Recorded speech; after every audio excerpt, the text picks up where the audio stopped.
Oi, gente, tudo bem com vocês? Tudo certo? Então vamos lá, vamos dar início à biologia, né? De vocês não tiveram ainda biologia. Então, vamos iniciar com o conteúdo de citologia, tá? Esse assunto de citologia o ramo da biologia é responsável, tá? Por estudar as células, tá? Então, no número 1 aqui, como se chama o ramo da biologia que estuda as células do corpo humano? Acabei de falar. Citologia. Assinale a alternativa, então, que indica os três constituintes básicos da célula, tá? Então, é a membrana plasmática, que é a camada que faz a delimitação da célula. Citoplasma, que é toda a porção existente entre a membrana e o núcleo núcleo encontrado na parte central da célula. Aqui. 3. Os seres formados apenas por uma célula são chamados de uma célula única, uma unicelular. Tá?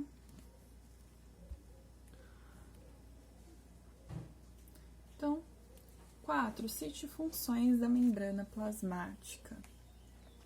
Então, a membrana plasmática, ela também chamada de envoltório celular, ela tem como função, então, dar forma à célula, né? Além de controlar a entrada e saída de substâncias que a célula necessita. Essa comunicação entre meio interno e externo ocorre por pequenos poros espalhados na membrana plasmática. As substâncias mais comuns que atravessam a membrana plasmática são a água, o oxigênio e o gás carbônico. Tá? Então, podemos dizer que é regular a passagem e troca de substâncias entre a célula que se encontra. Tá?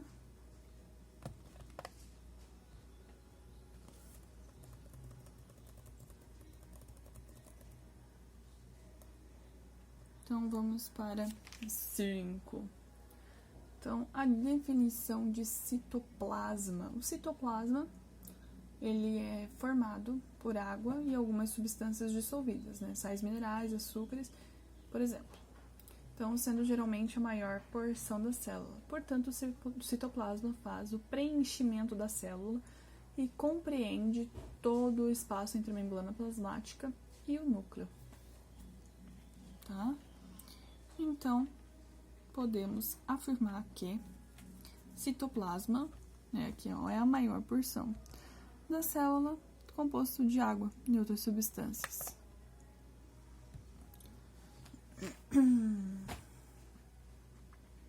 Qual a função do mitocôndrias? Meu Deus, que nome feio, né? Então, as mitocôndrias são organelas membranosas, tá? Responsáveis pela respiração da célula. Ao desempenhar essa função, elas produzem toda a energia que a célula necessita para exercer suas funções. Então, respiração celular.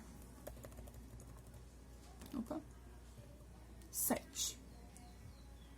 Qual a principal função, então, dos lisossomos?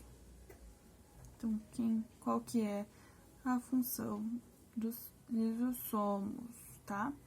Os lisossomos são organelas que contêm substâncias necessárias à digestão celular. Quando a célula engloba uma partícula alimentar que precisa ser digerida, os lisossomos se dirigem até aquela partícula, liberando sobre ela o suco digestivo que possuem. Então, fazer a digestão celular.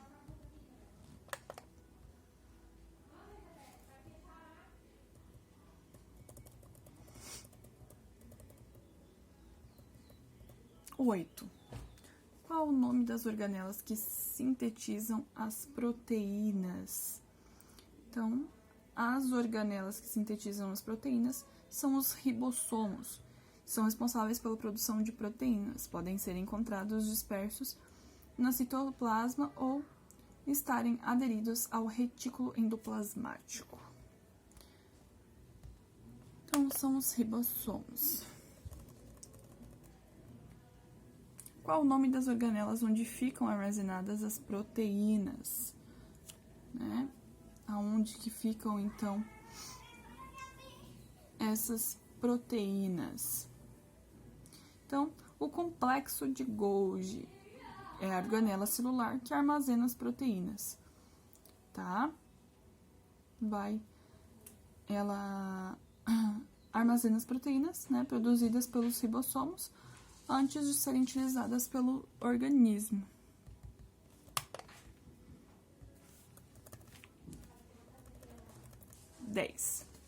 Uma das diversas funções do retículo endoplasmático rugoso é, então, também chamado de ergastoplasma. Esta organela é constituída por diversos canais. Nestes são aderidos diversos ribossomos, dando a esta estrutura um aspecto rugoso.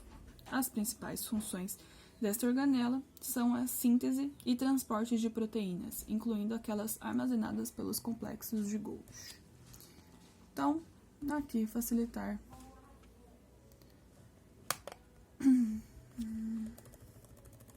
11.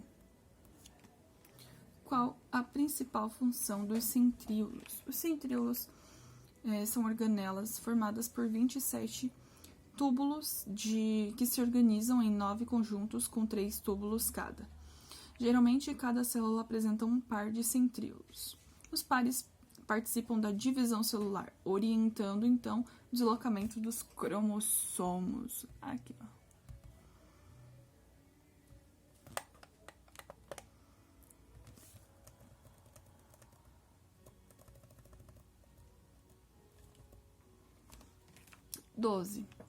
Quais são as partes que constituem o núcleo da célula? Então, a função do núcleo é comandar todas as atividades da célula através das instruções fornecidas pelos genes. O núcleo geralmente tem forma esférica e possui membrana nuclear ou carioteca, suco nuclear ou cariolinfa, nucleolos e cromatina.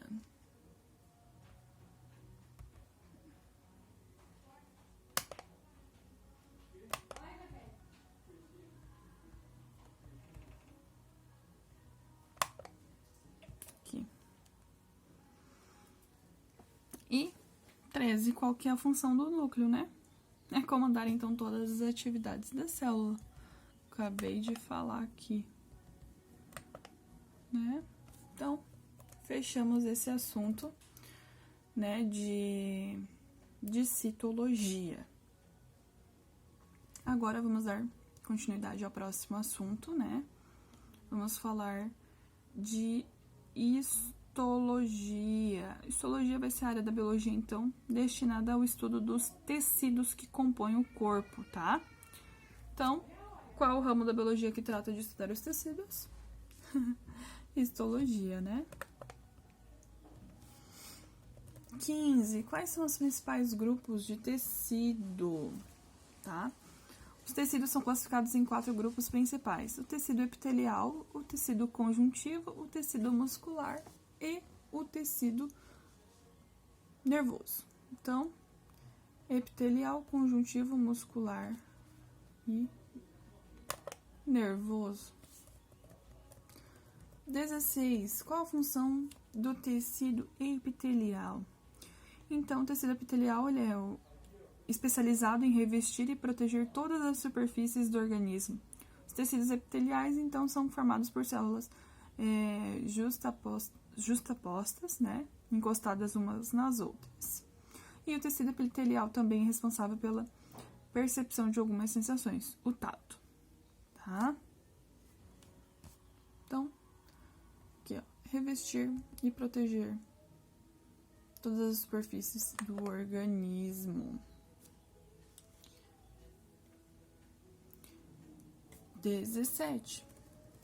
Os tipos de tecido conjuntivo são, tá? O tecido conjuntivo, ele tem uma importante função no nosso corpo. É ele que sustenta e une nossos órgãos do corpo, preenchendo os espaços existentes entre os órgãos. Entre os vários tipos de tecido conjuntivo existem os tecidos adiposo, sanguíneo, ósseo e cartilaginoso. Pode ser a primeira aqui, apenas não está na ordem que eu falei. 18. Qual a principal função do tecido conjuntivo? Então, né? Sustentar e unir os órgãos da sustentação ao corpo e fazer o preenchimento entre os órgãos aqui.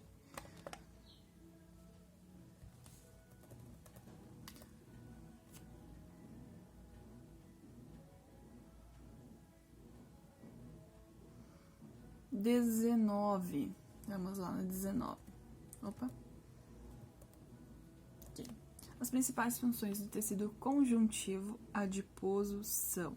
Então, assim, no tecido conjuntivo adiposo, né, a substância intracelular é reduzida e as células ricas em lipídios são denominadas células adiposas.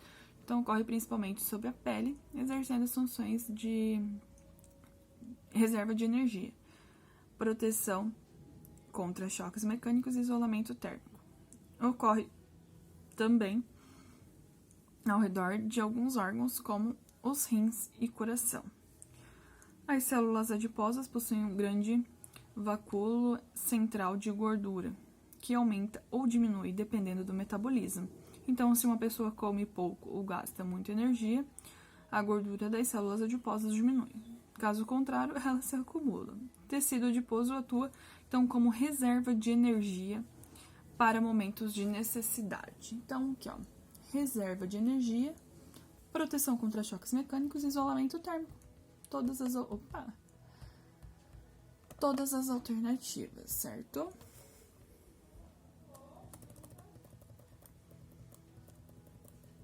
Agora na 20. Qual a função do tecido conjuntivo sanguíneo? O sangue é um tecido altamente especializado, formado por alguns tipos de células dispersas no meio líquido. O plasma, que é o composto principalmente de água, com diversas substâncias dissolvidas que são transportadas através dos vasos do corpo. Então, todas as células de sangue são originadas na medula óssea vermelha a partir das células indiferenciadas pluripotentes, que são as células-tronco. Como consequência do processo da diferenciação celular, as células filhas indiferenciadas assumem formas e funções especializadas. Tá? Então, os constituintes celulares são plaquetas, glóbulos vermelhos e os glóbulos brancos. Então, qual que é essa função aí, né? Então, são restos celulares originados do fragmento... as plaquetas, tá? São restos celulares originados da fragmentação de células gigantes na medula óssea, possuem substâncias ativas no processo de coagulação sanguínea que impedem a ocorrência de hemorragias, tá? Aí temos os glóbulos vermelhos e os glóbulos brancos, tá? Então, a função do tecido conjuntivo sanguíneo é transporte e defesa. 21. Quais as funções do tecido conjuntivo ósseo e cartilaginoso? O do tecido ósseo e cartilaginoso já é mais visível, né? Então, o tecido ósseo tem a função de sustentar, né? De sustentação. E o tecido cartilaginoso né, ou simplesmente cartilagem, eles apresentam consistência firme, só que eles não são rígidos como o tecido ósseo, né? Então, eles têm a função também de sustentação.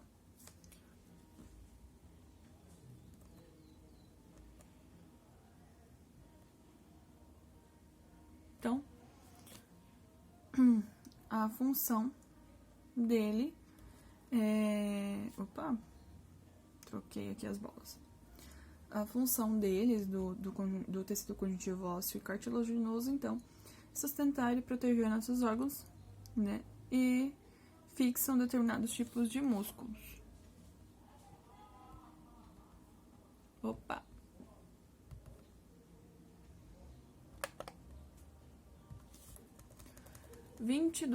O principal componente dos ossos é o ferro, cálcio, sódio ou potássio. Essa tá na cara, né? 23. Quanto à forma dos ossos podem ser? Ossos curtos e finos, ossos curtos, achatados, irregulares e longos, ossos grossos, finos e chatos, ou ossos longos e grossos. Claro que podem ser todos os tipos aqui, né?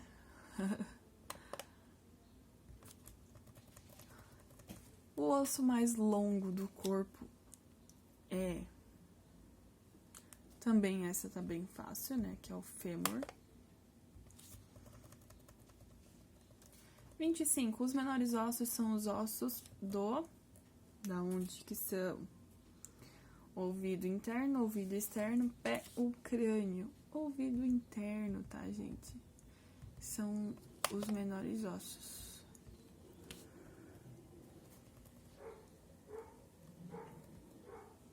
26. Os locais de encaixe dos ossos são chamados do quê? Articulações não dobradiças, tá?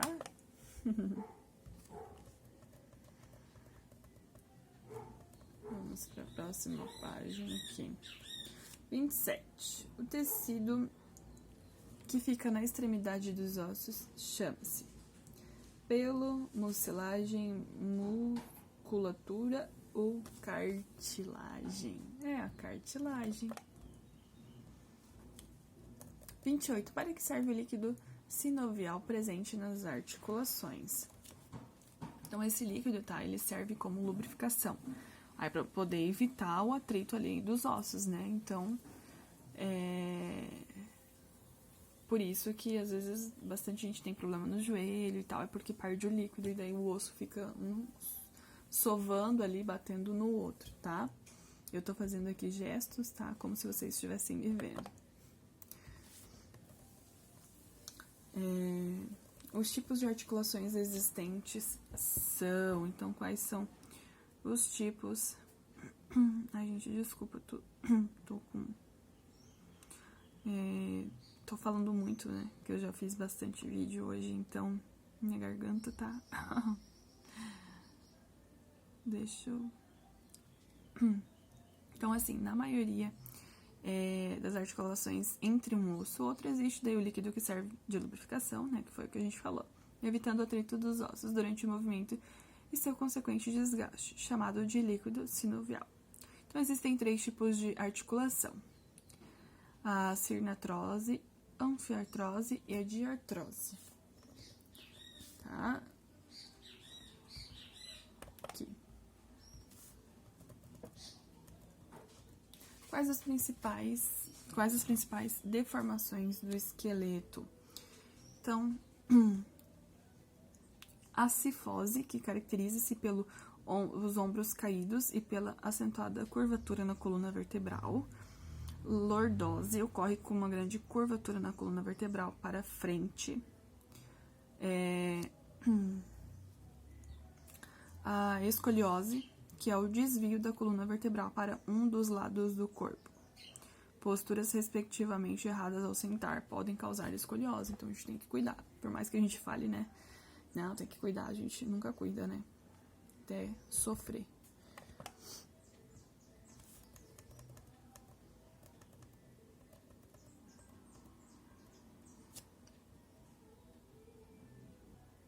Então, vamos lá.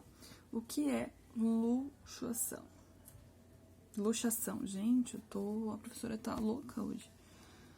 tá? Então, luxações e fraturas. Então, um movimento brusco e forte demais pode distender ou romper os ligamentos entre os ossos, fazendo com que eles fiquem fora do lugar, né? Que é a luxação. Então, é quando ocorre, então, né, o desencaixe dos pontos de articulação do osso. Então, como é formado o tecido muscular? Como é formado o tecido muscular? Então, o tecido muscular ele é formado por células alongadas e com capacidade de contração.